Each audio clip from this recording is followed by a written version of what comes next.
नमस्कार बच्चों, स्वागत है आप सभी का। अब तक हम प्रोनाउन के बारे में 4 प्रोनाउन के बारे में पढ़ चुके हैं। ठीक है, अब हम लोग 5वां प्रोनाउन पढ़ने वाले हैं, रिफ्लेक्सिव प्रोनाउन, जिसे हिंदी में निजवाचक सर्वनाम कहा जाता है। तो रिफ्लेक्सिव प्रोनाउन क्या होता है, यदि मैं इस पर बात करूं तो इस प्रोनाउन में जब व्यक्ति स्वयं के रूप में जोड़ दिया जाता है व्यक्तिवाचक सर्वनाम में, तो उससे यह प्रतीत होता है कि व्यक्ति स्वयं काम करता है। इससे यह व्यक्ति को प्रभावपूर्ण बनाता है। देखें इसका मतलब क्या है, क्या लिखा है कि सर्वनाम में जब व्यक्तिवाचक सर्वनाम में स्वयं के रूप को जोड़ दिया जाता है तो उससे यह प्रतीत होता है कि व्यक्ति स्वयं काम करता है। इससे यह व्यक्ति को प्रभावपूर्ण, जैसे यदि आप किसी काम को बताते हो कि मैंने इस काम को खुद किया, इस तरीके से मैं ही इस काम को किया हूँ, या फिर आप न जाने कई प्रकार की बातें, तुम ही इस काम को करो, आप ही जानो, इस तरीके से आप जो भी बात बोलते हैं वो सारी चीज़ें किस में आ जाती हैं, रिफ्लेक्सिव प्रोनाउन में। जैसे मैं क्या बोला अभी, एक एग्जाम्पल, मैंने अपना काम खुद किया, अर्थात स्वयं किया। अब देखें, ये जो मैंने कहा ये कौन सा है, प्रॉपर नाउन है, ये फर्स्ट पर्सन है। ये इसका मतलब मैं अपना काम किया, मैं अपना काम खुद किया, इस तरीके से। तो ये जो आप खुद शब्द यूज़ करवा रहे हो, इसमें हम लोग कर रहे हैं स्वयं। तुम अपना काम खुद करो, तुम अपना काम स्वयं करो। तो यहाँ पर ये जो शब्द आ रहा है स्वयं को बताने के लिए, यहाँ पर सब्जेक्ट के अनुसार इंग्लिश में अलग अलग शब्द आएंगे स्वयं को बताने के लिए। जैसे आई का माई सेल्फ होगा, यू का योर सेल्फ होगा, वी का आवर सेल्फ होगा, इस तरीके से। तो जब व्यक्तिवाचक प्रोनाउन में, व्यक्तिवाचक सर्वनाम में ऐड कर दिया जाता है, ठीक है,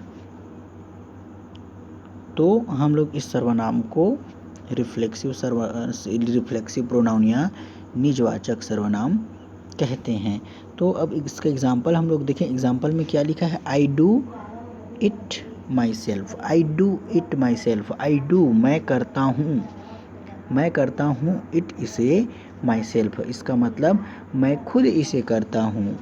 तो मैं जो बोला आप, ये व्यक्तिवाचक सर्वनाम हो गया, और माई सेल्फ यूज किया, मैं करता हूँ, इट माई सेल्फ, मैं इसे खुद करता हूँ, मैं इसे खुद करता हूँ, अर्थात स्वयं करता हूँ। और यही जो शब्द, जिस शब्द के लिए यूज हो रहा है, या माई सेल्फ जो शब्द यूज हो रहा है यहाँ पर, यही क्या चीज़ है बेटा, रिफ्लेक्सिव प्रोनाउन। ठीक है, बिल्कुल उसी तरीके से आप दूसरा एग्जांपल देखें, you do it yourself, तुम अपना काम खुद करो। We do it ourself, हम अपना काम खुद करेंगे, या हम अपना काम खुद करते हैं। इसी प्रकार यदि हम इसके और अलग अलग सब्जेक्ट के रूप में बात करें, तो जैसे हर सेल्फ लिखा है, हिम सेल्फ लिखा है, देम सेल्फ लिखा है, और इट सेल्फ, ये सारे कौन से प्रोनाउन में आएंगे, रिफ्लेक्सिव प्रोनाउन में, क्योंकि ये खुद के बारे में बात को क्या करेंगे, जोड़ देंगे कि मैंने ही तो किया है ये काम, मैं खुद किया हूँ, या मैं खुद करूँगा, इस तरीके से।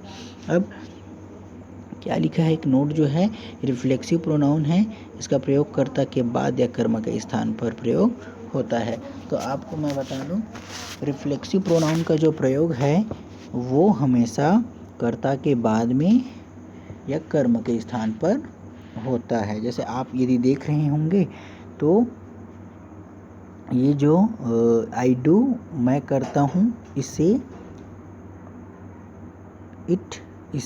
माई सेल्फ खुद करता हूँ। इस तरीके से ये कर्म के स्थान पर आया है, तो या तो कर्ता के बाद या कर्म के स्थान पर होता है। ठीक है, अब इसके आगे हम लोग पढ़ने जा रहे हैं इंडेफिनिट प्रोनाउन। इंडेफिनिट प्रोनाउन अर्थात अनिश्चयवाचक सर्वनाम। अनिश्चय कहने का मतलब ही है कि किसी चीज़ का निश्चित न होना। जिस सर्वनाम का प्रयोग अनिश्चित संज्ञा के लिए किया जाता है उसे हम लोग अनिश्चयवाचक सर्वनाम कहते हैं। जैसे मैंने आपको हिंदी में एक बात बताया, क्या कि कोई आया है। इस तरीके से यदि मैं आपको बोलूँगा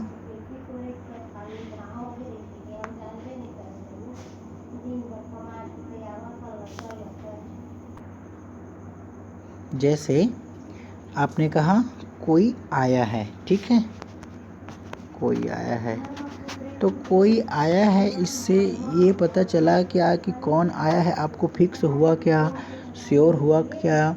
नहीं हुआ। तो आपको कुछ बात एकदम क्लियर नहीं हुआ, श्योर नहीं हुआ, अर्थात अनिश्चित है वो।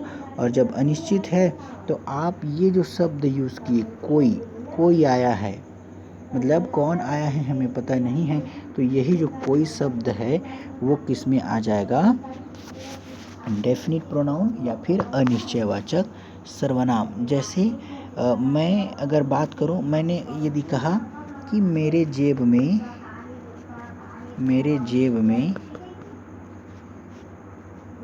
कुछ सिक्के हैं, इस तरीके से यदि मैं बात करूं तो कितने सिक्के हैं या कितने रुपए हैं मुझे पता नहीं है, लेकिन कितने हैं, कुछ हैं, सम कॉइन्स। ठीक है, तो यहाँ पर यदि मैं बात करूं तो ये जो कुछ जो शब्द दिया है, लिखा है, वो क्या हो जाएगा? इंडेफिनिट प्रोनाउन या अनिश्चयवाचक सर्वनाम। इसी तरीके से आप और कई एग्जाम्पल बोल सकते हैं। जैसे और एग्जाम्पल की बात करें, इसमें लिखे हैं some, none, all, somebody, nobody, many, any, few, others. Some कुछ हो गया, नन कोई नहीं, ऑल सब, समबडी नोबडी कोई नहीं, मेनी बहुत, एनी कोई, फ्यू कम, अदर्स अन्य। तो इस तरीके से आप यदि इसे देखेंगे तो इसमें बात क्लियर नहीं रहता। कोई आया है, चलो घूमने जाएंगे यदि बोले तो कहाँ जाएंगे ये पता नहीं है आपको, यदि तो कहाँ जाएंगे, कहीं भी, तो आप कहीं शब्द यूज़ कर रहे हो, मान लो, ऐसा रहता नहीं, कहीं भी हो, तो कहीं भी हो तो तय है ही नहीं, है ना। जैसे मेनी, आपके पास कितने सारे रुपए हैं, ऐसे मैंने बोलूँगा तो बहुत से पैसे हैं मेरे पास, बहुत से हैं, लेकिन वो बहुत से कितने हैं ये पता नहीं है। जैसे मैंने कहा कि फ्यू की बात करें, कम, थोड़ा। मैंने पूछा ग्लास में पानी है क्या, तो आप बोलोगे थोड़ा है, फ्यू। कितना है ये पता नहीं है, श्योर नहीं है, थोड़ा है, बस। इस तरीके से तो ये क्या हो जाएगा? अनिश्चयवाचक सर्वनाम का एग्जाम्पल। इसी तरीके से something is better than nothing, कुछ नहीं से कुछ ज़्यादा अच्छा है। ठीक है, ये एग्जाम्पल बता रहा है। All of us were present, हम सभी उपस्थित थे, लेकिन इसमें पूरा क्लियरिटी नहीं हुआ कि कितने लोग उपस्थित थे। ठीक है बच्चों, अब आगे हम लोग देख रहे हैं जो अंतिम प्रोनाउन है, कौन सा है? डिस्ट्रीब्यूटिव प्रोनाउन, विभाग बोधक सर्वनाम। वह सर्वनाम जो एक समय में किसी एक व्यक्ति, वस्तु या स्थान की ओर संकेत करता है, डिस्ट्रीब्यूटिव प्रोनाउन कहलाता है या विभाग बोधक कहलाता है। जैसे मैं यदि बात करूं, किसी बच्चे को मैं स्पेशली बता रहा हूं, सपोज 2 बच्चे हैं और 2 में से मैंने कहा एक बच्चा, ठीक है। जैसे मैंने कहा कि 10 में से 1, इस तरीके से। बिल्कुल ईच जैसे हम लोग एग्जाम्पल में देखें तो ईच का मतलब होता है प्रत्येक। जैसे जैसे मैं आपको बोलूँगा क्लास में सब बच्चे लोग आए हैं, तो आप बोलोगे हाँ सब लोग आए हैं, तो प्रत्येक मतलब सब लोग आए हैं, लेकिन जब ईच वर्ड यूज़ करोगे तो प्रत्येक सभी अलग अलग लोग आए हैं इस तरीके से बात करोगे। ठीक है, कि सब लोग आए हैं मतलब हर बच्चे लोग आए हैं, प्रत्येक बच्चे आए हैं। तो आपने सब की तो बात की, लेकिन पर्टिकुलरली की। जैसे आइदर है, तो आइदर की बात की अगर मैं करूं तो दो में से एक, या तो ये या तो वो, आइदर। ठीक है बच्चों, मतलब जैसे आपको कोई बोलेगा कि हाँ आपके पास दो पेन हैं और दो पेन में से आपको ये दो पेन है और आपको इसमें से या तो ये रखना है या तो ये रखना है, तो दोनों में से एक पेन रखोगे इस तरीके से, तो आइदर। और नाइदर जो शब्द है, नाइदर शब्द जो है वो इस तरीके से है कि दोनों में से कोई नहीं, न तो ये और न तो ये, इसका मतलब ये होता है। तो देखें हम लोग इसमें क्या कर रहे हैं, एक ही वस्तु या स्थान की ओर संकेत कर रहे हैं। नाइदर मतलब न तो ये चाहिए न तो वो चाहिए, आइदर इसमें से एक कोई से भी हो। और इच मतलब प्रत्येक, प्रत्येक कहने का मतलब ये है कि सबको अलग अलग बताना। जैसे मान लो मैं बोलूँगा कि सभी बच्चों को इनाम मिलेगा, इसका मतलब प्रत्येक बच्चों को अलग अलग इनाम मिलेगा, ये है डिस्ट्रीब्यूटिव प्रोनाउन। ठीक है बच्चों, अब इसमें याद रखने योग्य बात क्या है कि इच, आइदर, नाइदर के बाद सिंगुलर नंबर रहता है। ठीक है, कभी भी इच, आइदर या नाइदर शब्द आएगा तो उसके बाद में क्या रहेगा बेटा, सिंगुलर नंबर अर्थात एक वचन वाला कोई वर्ड रहेगा। जैसे इसमें इच का अर्थ दिया गया है कि दिए गए बहुत सी वस्तुओं में से एक, ये इच की बात करता है। आइदर दो वस्तुओं में से एक, और जो नाइदर है वो क्या है बेटा, इसमें नाइदर जो है वो दोनों में से। अब अंत में नाइदर का अर्थ दोनों वस्तुओं में से कोई नहीं। ठीक है, व्यक्ति या स्थान में से कोई नहीं। तो आप इसका एग्जाम्पल देख रहे हैं, आपके सामने में लिखा है जो एग्जाम्पल है, each of the boys gets a book, each of the boys, each of the मतलब सभी बॉयज, सभी लड़कों में से, गेट्स अ बुक प्रत्येक ने क्या प्राप्त किया, पुस्तक प्राप्त किया। ये वाला example, each of the boys gets a book. उसके पश्चात है either of the two roads goes to school, either of the two roads, दो ठो रास्ते हैं, या तो इस रास्ते से और या तो उस रास्ते से। Either of the two roads goes to school, दो रास्ते हैं जो स्कूल जाते हैं, या तो ये या तो वो।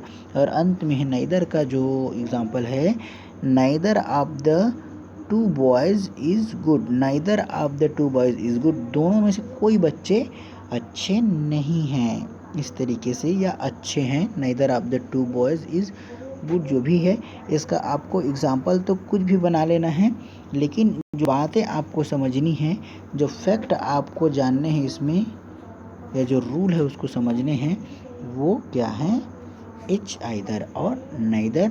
ठीक है बच्चों, तो आपका ये प्रोनाउन क्या हो जाता है, पूरा हो जाता है।